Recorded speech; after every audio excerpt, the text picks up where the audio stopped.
Meet the only creature on Earth that has discovered the fountain of youth.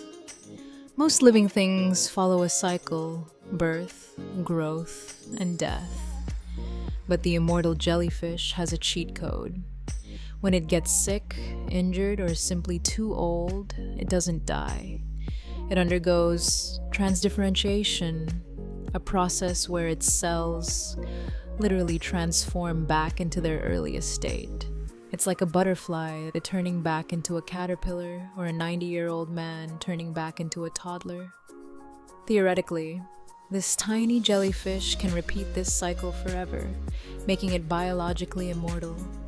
While humans search for the secret to eternal life, it's already swimming in our oceans. Stay tuned for the next mystery.